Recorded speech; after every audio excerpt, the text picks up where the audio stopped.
জামাত ইসলামকে নিয়ে বেশি বাড়াবাড়ি করা এবং এদের সাথে বেশি ঘষাঘষি করা। আর এই যে একটা জামাত ইসলামের আমির এই শফিকুর রহমান সাহেব নিজেকে এমন আধুনিকতার তত্ত্ব দিচ্ছে যেগুলোর সাথে বাস্তবতার কোনো মিল নাই। জামাত ইসলামের একটা ধর্ম ব্যবসায়ী। আমার আজকের অতিথি জামায়াতে ইসলামের আমির ডাক্তার শফিকুর রহমান এবং যুক্ত আছেন বিএনপির সাবেক সংসদ সদস্য সৈয়দা আসিফা আশরাফি পাপিয়া। স্বাগত জানাচ্ছি আপনাদের দুজনকেই আইবিটিভির নিয়মিত আয়োজন রাজনীতির এপিঠ ওপিঠে। ধন্যবাদ আপনাকে এবং আপনার শ্রোতা দর্শক মন্ডলীকেও ধন্যবাদ। আপনার কাছ থেকে শুরু করতে চাই, অনেক প্রশ্ন, যতটা সম্ভব উত্তর নেবার চেষ্টা করব। খালেদা জিয়া যখন বিদেশে যাচ্ছেন, লন্ডনে যাচ্ছেন, তখন জামায়াতের আমিরের সাথে প্রধান উপদেষ্টার বৈঠক চলছে বা বৈঠক হচ্ছে। এই ক্ষেত্রে আমি একটা কথা বলি, এই সরকারের সবচেয়ে অসহনীয় এবং অসহ্য বিষয় হচ্ছে এই জামাত ইসলামকে নিয়ে বেশি বাড়াবাড়ি করা এবং এদের সাথে বেশি ঘষাঘষি করা। আর এই যে একটা জামাত ইসলামের আমির এই শফিকুর রহমান সাহেব নিজেকে এমন আধুনিকতার তত্ত্ব দিচ্ছে যেগুলোর সাথে বাস্তবতার কোনো মিল নাই।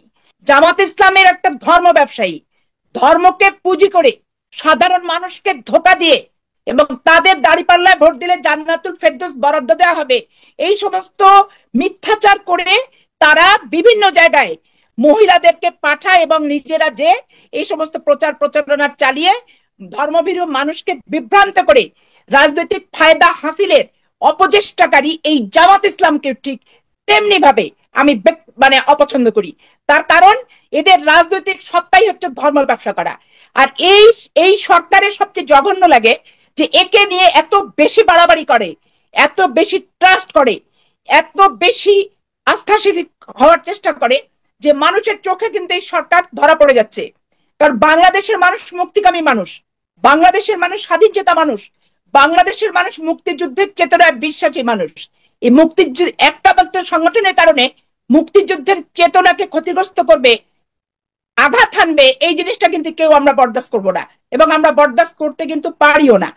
আজকে দেখেন যে সংস্থাপন এবং শিক্ষা মন্ত্রণালয় পুরো জামাত ইসলামের সমর্থিত ছদ্মবেশী শিবিরের কর্মীরা যারা ঢাকা বিশ্ববিদ্যালয় বিভিন্ন বিশ্ববিদ্যালয়ে পড়তো তাদেরকে প্রত্যেকটা জেলায় জেলায় ইভেন চাঁপাইনবাবগঞ্জের ডিসি পর্যন্ত ছদ্মবেশী শিবিরের সদস্য এবং উনি জামাত করে। ওপেন জামাত ইসলামের লোকেরা বলে বেড়ায় যে আমাদের ডিসি তো জামাত ইসলাম করে, আমাদের সংগঠন করে। তাহলে আপনি বলেন যে এইভাবে যদি প্রত্যেকটা জেলায় জেলায় ডিসি এবং তাদের শিক্ষা মন্ত্রণালয়ের এই আপনার শিক্ষা মন্ত্রণালয় আপনি জানেন যে প্রিজাইডিং অফিসার পুলিং অফিসার শিক্ষকরাই হয়, এইভাবে যদি তারা এই সরকার প্রমোট করে রিক্রুট করে তাহলে সামনের নির্বাচনকে আমরা আস্থাশীলতার জায়গায় নিয়ে যাব কিভাবে, এটাও কিন্তু ভাববার বিষয় আছে। এক এক অপশাসক এক খুনিকে সরাতে যে আর এক খুনিকে পুনর্বাসন আমরা কিন্তু করব না, বাংলাদেশের মানুষ কিন্তু সেটা করবে না।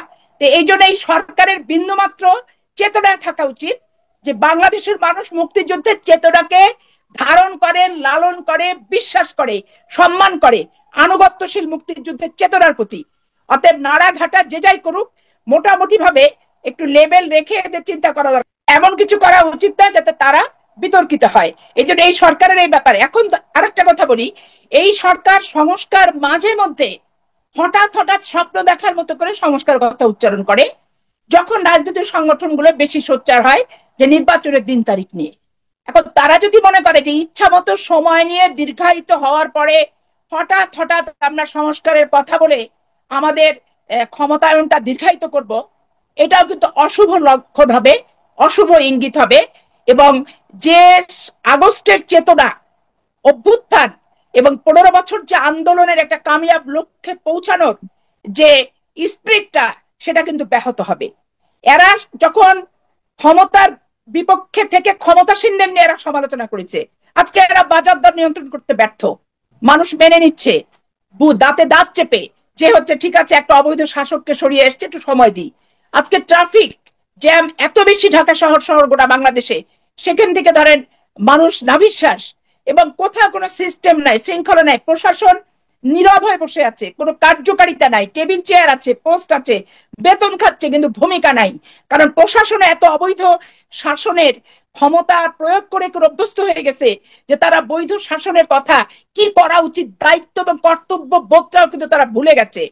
এমত অবস্থায় ইনারা যদি মনে করেন দল গঠন করব, ক্ষমতায় বসে থাকবো, থেকে একটা পাতানো নির্বাচন দিব, বাংলাদেশের মানুষ কখনোই কোনো এই অবৈধ এবং এই টাইপের মানসিকতা সম্পন্ন সংগঠন ব্যক্তি এদেরকে মেনে নেয়নি, সমর্থন দেয়নি, মানবে না, মানতে পারে না। এটাই হচ্ছে চরম সত্য কথা। নির্বাচনের সংখ্যা কেন করছেন?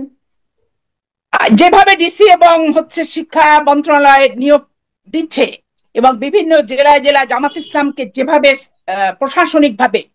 প্রশাসনিকভাবে যে দৌরাত্ম্যটা আমি উপলব্ধি করছি এবং কিছু কিছু ক্ষেত্রে আমি নিজে প্রত্যক্ষভাবে অবলোকন করছি, এতে আমার সন্দেহ হচ্ছে প্রথমত।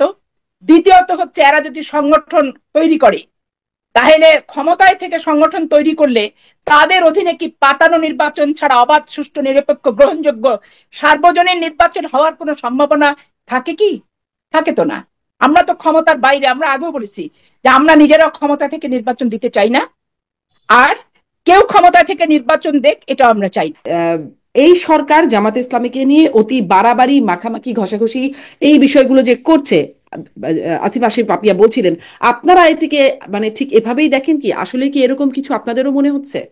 বিএনপিটা আমার সামনে নাই, আপনি আছেন, আপনি একজন সচেতন সাংবাদিক হিসাবে আপনি কি একটু বলবেন যে উপদেষ্টা পরিষদের কোন লোকটা জামাত ইসলামের? আপনাকে জানা আছে, একটু বলতে পারবেন? এটা আপনার জোট সঙ্গী, একসময়ের জোট সঙ্গী, তারা আপনাদের সম্পর্কে ধারণা পোষণ করছে। তারা কারা? তাদেরকে আমি কোন দলীয় পরিচয়, কারো প্রতি সহানুভূতিশীল, কারো প্রতি দুর্বল, তার অতীত রাজনৈতিক সংশ্লিষ্টতা, এই নিয়ে আমি তাদেরকে প্রশ্নবিদ্ধ করা আমার জন্য এমন। তাহলে আপনি কি বলবেন যে না, আপনার আসলে আপনাদের সাথে সরকারের বিশেষ কোনো সম্পর্ক বা কোনো প্রভাব নাই, আপনাদের সরকারের উপর কোনো গুরুত্ব নেই? 10টা দলের যেমন আমাদেরও তেমন, প্রশ্নই ওটা। জি, এই যদি এটা বলে থাকেন, এটা আরেকটা আনজাস্ট। আপনার কাছে এবার একটু আসি যে আপনারা রাষ্ট্র সংস্কারে যে 41 দফা প্রস্তাব দিয়েছেন, সেই বিষয়গুলো নিয়ে কয়েকটা বিষয় একটু কথা বলতে চাইবো। আপনারা বলছেন বিচার বিভাগকে নির্বাহী বিভাগ থেকে আলাদা করা বহুদিনের দাবি, এটা এরকম একটা দাবি আছে। বিভিন্ন ন্যায় বিচার নিশ্চিতে আইন সংস্কার, পুলিশ সংস্কার, দুদককে শক্তিশালী করা, পুলিশ আইন পরিবর্তন, এরকম বেশ কিছু, মানে যেহেতু 41টা দফা, অনেক কিছু আছে আপনাদের সেই দফায়। আপনারা তো 2001 থেকে 6 বিএনপি জামাত জোট সরকার করেছিল, তখন এই বিষয়গুলো নিয়ে কেন ভাবেননি? মানে বিচার বিভাগকে পৃথকীকরণ, এই বিষয়গুলো তো পুরনো বিষয় ছিল, তখন কেন এই বিষয়গুলো নিয়ে আপনারা কাজ করেননি? প্রশ্ন করেছেন, আমি মিডিয়ার সামনে এই প্রশ্নের মুখোমুখি বারবার হয়েছি এবং আপনার কাছ থেকে আজকে আবার হলাম। এই জন্য আপনাকে ওয়েলকাম এই প্রশ্ন করার জন্য। এই বিষয়গুলো, অতীতের অভিজ্ঞতাগুলো সামনে রেখেই এবারকার এই ইন্টারিম গভর্নমেন্টের জন্য আমরা মূল থেকেই বলে আসছিলাম যে তাদেরকে যৌক্তিক সময় দিতে হবে। আমরা কিন্তু বলতে গিয়ে কোনো সময় বেঁধে দেইনি যে এতটুকু সময়ের সীমাবদ্ধতার মধ্যে যা পারেন আপনাদেরকে করতে হবে, ওটা আমরা বলি নাই। আমরা বলছি যে এই সরকারকে মৌলিক জায়গাগুলোতে সংস্কার করে ফেলতে হবে। কারণ এটা আমরা অতীতেও দেখেছি যে আমরা যখন রাজপথে থাকি, রাজনৈতিক দলগুলো, আমি শুধু আমার দলের কথা বলছি না, আমি সবার কথা বলছি, আমরা যখন রাজপথে থাকি রাজনৈতিক দলগুলো, তখন অনেকগুলা ব্ল্যাক লর ব্যাপারে আমরা আমাদের কনসার্ন আমরা এক্সপ্রেস করি যে আমরা এত উদ্বিগ্ন, জাতির এই ক্ষতি হবে, এটা পরিবর্তন করা দরকার, এটা থামিয়ে দেওয়া দরকার। কিন্তু সেই আমরাই যখন আবার দেশ শাসনের সুযোগ পেয়েছি, আমরা তখন সাথে সাথে এটা ভুলে গেছি। প্রত্যেকটা দলের একই অবস্থান ছিল, এটা আমার নির্দ্বিধায় স্বীকার করতে কোনো অসুবিধা নেই। এই জন্য আমরা চাই যে গভর্নমেন্টটা কোনো দলের নয়, যে গভর্নমেন্টটা একটা ঐক্যমতের সরকার, যাদেরকে আমরা দায়িত্ব দিয়ে বসিয়েছি। তারা নির্বাচিত হয়ে এখানে আসেননি, ভোট প্রার্থী হয়ে আসেননি, তারা এসেছেন জনগণের আকাঙ্ক্ষা ফুলফিল করুন। এই সরকার দ্বারা এই কাজগুলো আমাদের সমাধান হয়ে যাওয়া দরকার। এই জন্য আমাদের এই ক্ষেত্রে ভয়েস ক্লিয়ার এন্ড লাউড, একেবারে পরিষ্কার।